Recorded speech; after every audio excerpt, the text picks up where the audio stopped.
In the last class, we were discussing about chapter 1 of history part, that is sources. In that, we discussed about the meaning of sources and importance of sources. And we were also discussing about the types of sources. So, primary sources of history include literary sources and archaeological sources. Literary sources are divided into written literature and oral literature. So, written literature, there are two types, native and foreign literature. This much we discussed. In today's class, let us discuss about oral literature and archaeological sources.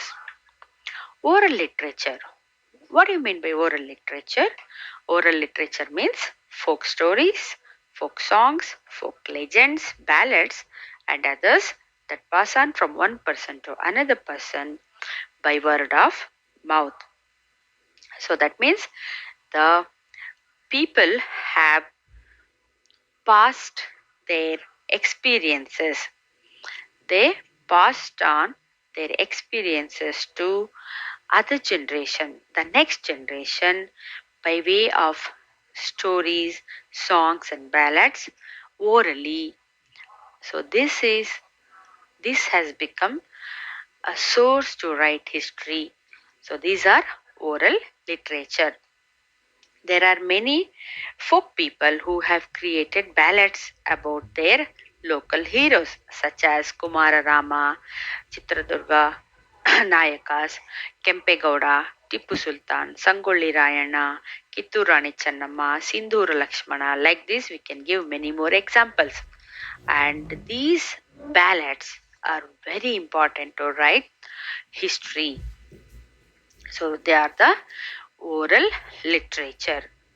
And at the same time, every place will have their own legends. It has historical importance and significance.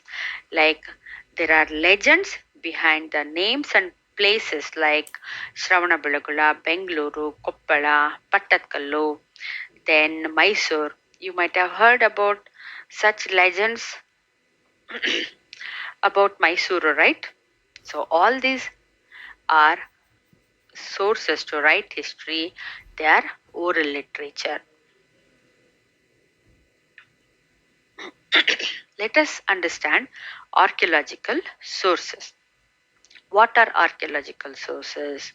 So, the monuments, inscriptions, coins, and other ruins are all the sources of examples for archaeological sources.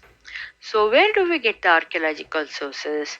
Archaeological sources are available on the surface of the earth. It doesn't mean that they are available only on the surface of the earth, but they are also hidden deep in the depths of the earth. Okay, so the hidden things in the earth are dug out by using scientific methods. So this process is called as excavation. So excavation is a process by using scientific methods. The sources, the archaeological sources which are hidden deep in the depths of the earth are dug out by using scientific method, and that process is known as excavation.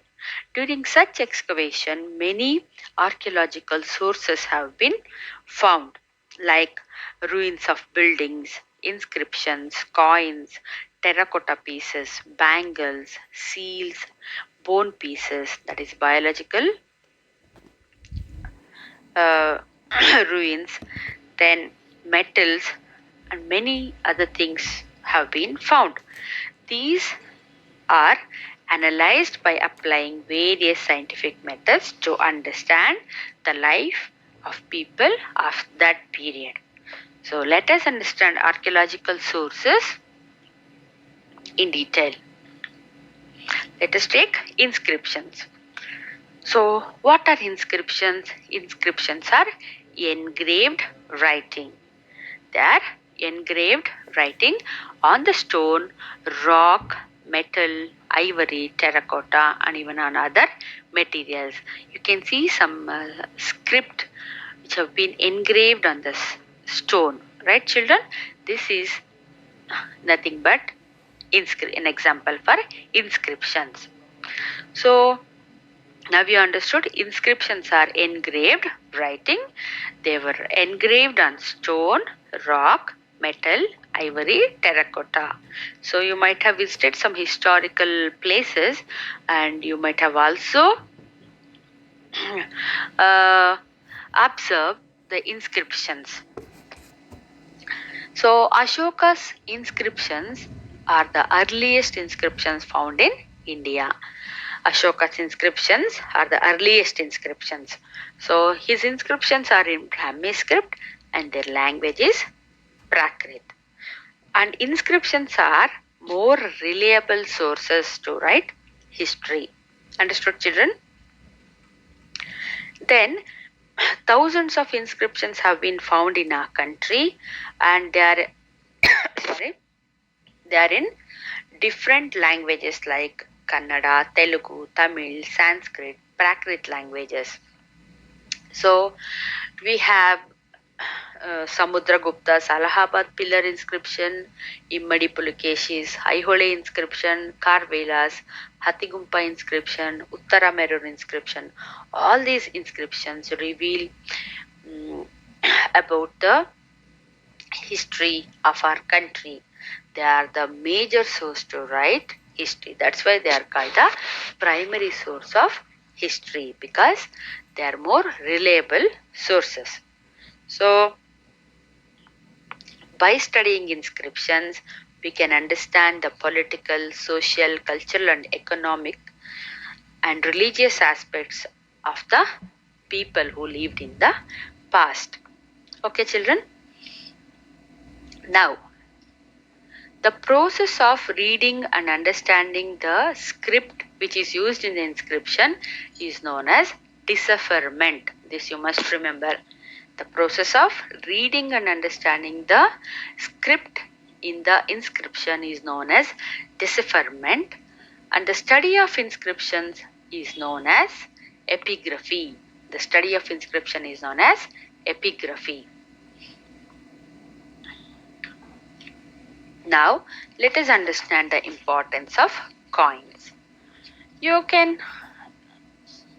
say this, Madam, coins are very small in size and how can they help in writing history? How can they become the primary source of history? Yes, children, though the coins are small in shape, but they contain many important aspects. So by studying coins, we can understand the geographical extent of the rulers. Then the coins help us to know the language of administration, then titles of kings and the religion. Then we can understand the economic condition. We can also know the metal technology. So many information we can collect from the coins. Understood, children? And a ruler who was in the Gupta dynasty. This you will study in the next lessons in detail.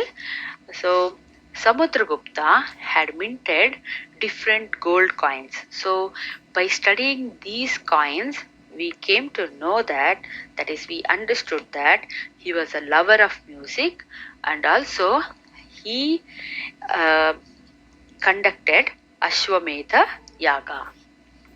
So these informations we came to know by studying the coins he had minted. Understood? In Bengaluru, Roman coins were found, and those coins prove the fact that Bangalore region had trade link between Romans 2000 years back. So the Roman coins found in Bengaluru reveal the fact that we had a trade link with Romans. So this is what the importance of coins, children. They give information about the past life. Next archaeological source we need to know about is monuments. Monuments, you all might have visited such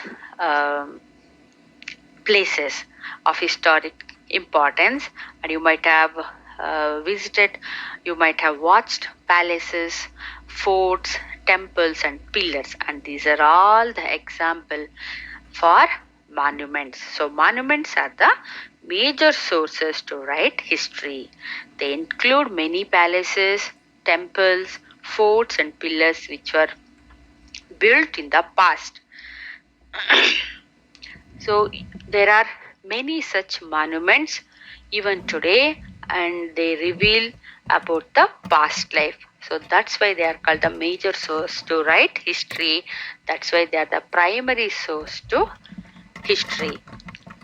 Here you can see Mehruli's iron pillar and Vijayapura's whispering Gol Gumbas.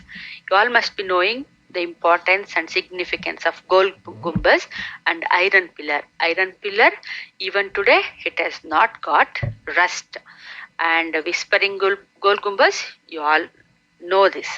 Right, children? So these two are the evidences of the maturity of the science and technical knowledge in the past. So even we can give example of Taj Mahal, which tells about the story of love.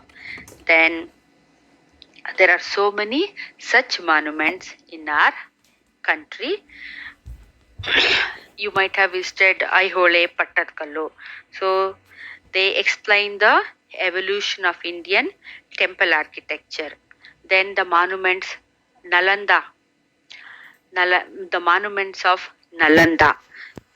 Here we can witness the importance of education given in the past life.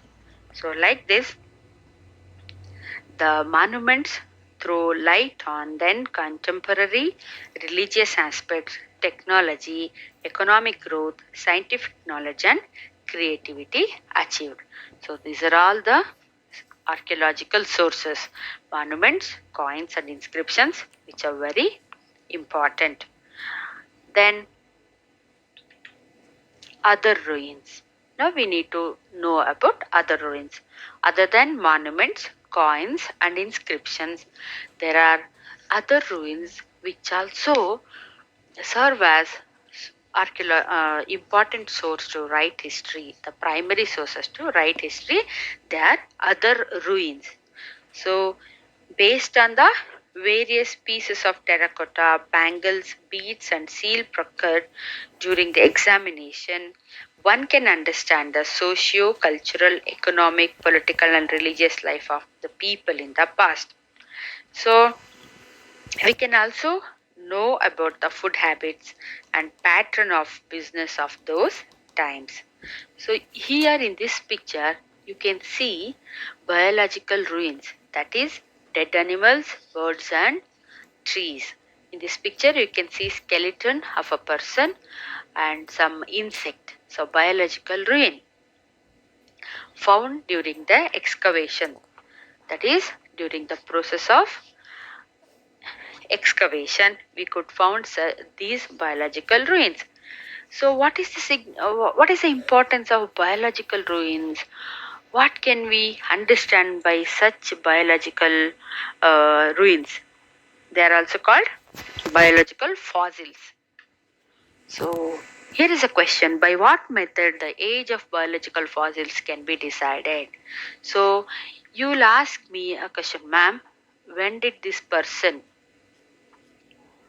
uh, what is his age? When was he alive, ma'am? In which period was he alive? So, how can we uh, know the age of biological fossils? So, by what method the age of biological fossils can be decided? So, there is a method, there is a scientific method to understand the age of biological fossils, that is, age of the skeleton what you see here, or it may be any insect or any bird. So during which period the a bird or a person was alive. So that can be uh, decided by applying carbon 14 dating procedure. So by applying carbon 14 dating procedure on the biological ruins found in the excavation sites, one can arrive at the accurate period of the ruins. Understood, children?